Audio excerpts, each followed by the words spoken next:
Para qualquer advogado do Brasil, tem um documento que é quase uma bússola, sabe? É o Código de Ética e Disciplina da OAB. Mas, vamos combinar, a linguagem às vezes é bem formal. O que ele quer dizer na prática? Bom, é isso que a gente vai fazer aqui, decifrar os princípios mais importantes dele, para entender como este guia funciona no dia a dia da profissão. Olha só o nosso roteiro. A gente vai passar por 5 áreas que são cruciais. Primeiro, a missão do advogado, que é a base de tudo. Depois, vamos mergulhar na relação com o cliente e ver quais são os limites da publicidade. Na sequência, 2 pontos que sempre dão o que falar: sigilo e honorários. E para fechar, vamos entender como funciona o processo disciplinar que garante que tudo isso seja cumprido. Então, vamos lá. Seção 1. A missão fundamental do advogado.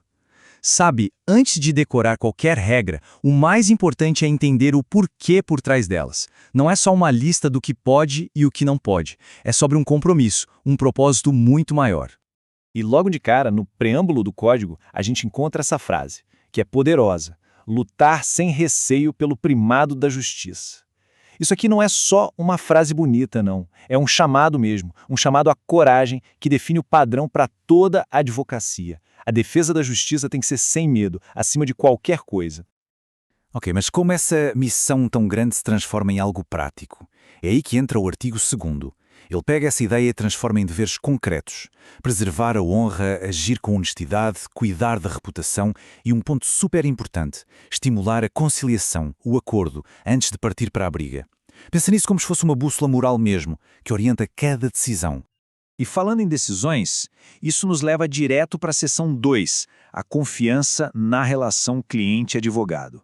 Olha, isso aqui é a base de tudo na advocacia. É um elo que se constrói na confiança. Se isso quebrar, toda a estrutura da defesa pode vir abaixo. O código lá no artigo 10 chama isso de confiança recíproca. E a palavra recíproca é chave. Não é uma via de mão única, sabe? A confiança tem que ir e vir. E quando ela se quebra, por qualquer motivo, a orientação do código é clara. O advogado deve renunciar ao caso. Não tem como continuar sem essa base sólida. Certo, mas essa confiança é colocada à prova em várias situações, né? E uma das mais clássicas é o conflito de interesses. Imagina só, o que acontece quando os interesses de 2 clientes do mesmo advogado ou do mesmo escritório começam a bater de frente? Como é que o código resolve esse nó? A resposta do artigo 20 é bem direta e rigorosa. O advogado precisa escolher, tem que optar por um cliente e renunciar a todos os outros. Mas o ponto mais crucial é este: o dever de guardar segredo, o sigilo profissional, continua valendo para todo mundo, inclusive para os clientes que ele deixou de representar. A confidencialidade não acaba. Agora vamos para a nossa seção 3, Regras da Publicidade Profissional. O subtítulo aqui já entrega tudo. A ideia é informar e não transformar a advocacia num comércio. Essa é uma das áreas que mais gera debate, e o código traça uma linha bem clara no chão. O princípio que manda em tudo está no artigo 39. A publicidade tem que ser puramente informativa. As palavras-chave são descrição e sobriedade. A lógica é evitar a mercantilização, manter a dignidade da profissão. Então qualquer coisa que pareça uma tentativa de pescar cliente de forma indevida é proibida. Então, na prática, como fica essa divisão? Vamos lá.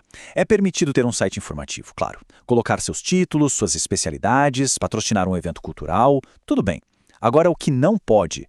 Anunciar em rádio e TV, botar outdoor na rua, distribuir panfleto ou, pior ainda, divulgar uma lista de clientes. A lógica se mantém. O objetivo é informar e nunca, nunca fazer uma propaganda ostensiva. Chegamos na seção 4 e aqui a gente aborda 2 temas bem críticos e que costumam ser bem sensíveis: o sigilo e os honorários. São deveres que pedem o máximo de atenção e de cuidado. O sigilo profissional, segundo os artigos 35 e 36, é muito mais do que só uma promessa feita ao cliente. É uma questão de ordem pública. O que isso quer dizer? Quer dizer que ele protege o próprio sistema de justiça porque garante que qualquer pessoa possa confiar de olhos fechados em um advogado. Ele não depende de o cliente pedir para ser mantido. É um dever e pronto. E sobre os honorários? Aqui, o código busca o equilíbrio, a transparência. A recomendação é bem clara. Contrato por escrito, sempre que possível. Os valores devem ser definidos com moderação, levando em conta a complexidade do caso, o tempo que vai levar, e tem uma regra bem curiosa. É proibido cobrar valores aviltantes, ou seja, tão baixos, tão irrisórios, que acabam desvalorizando o trabalho e a própria profissão. Para fechar, nossa última parada, a seção 5, o processo disciplinar. Porque, afinal, ter um monte de regras é ótimo, mas como a OAB garante que elas sejam seguidas? Esse é o mecanismo que faz o código valer na prática. A pergunta que todo mundo faz, né? O que acontece quando um advogado não segue essas regras? Como é que a instituição age para corrigir essa conduta e proteger não só a sociedade, mas a própria classe de advogados? O processo tem um caminho bem definido, com 3 etapas principais. Tudo começa com a representação, que nada mais é do que a denúncia formal. Depois vem a instrução, que é quando o Tribunal de Ética vai investigar tudo, apurar os factos, as provas, e por último acontece o julgamento, que é a sessão que vai decidir o caso e, se for preciso, aplicar uma sanção. É fundamental entender uma coisa. O objetivo aqui não é só punir por punir. A grande meta é preservar a integridade de toda a profissão, para manter a confiança que as pessoas têm no sistema de justiça. É um mecanismo de autorregulação que é essencial para a advocacia. Então, depois de tudo isso, por que esse código é tão importante? Porque ele é muito mais do que um manual de regras. Ele é, na verdade, o DNA da profissão. É ele que transforma a advocacia de um simples trabalho em um dos pilares da sociedade, garantindo que o direito de defesa, que é essencial para todo mundo, seja sempre exercido com o máximo de honra, coragem e responsabilidade.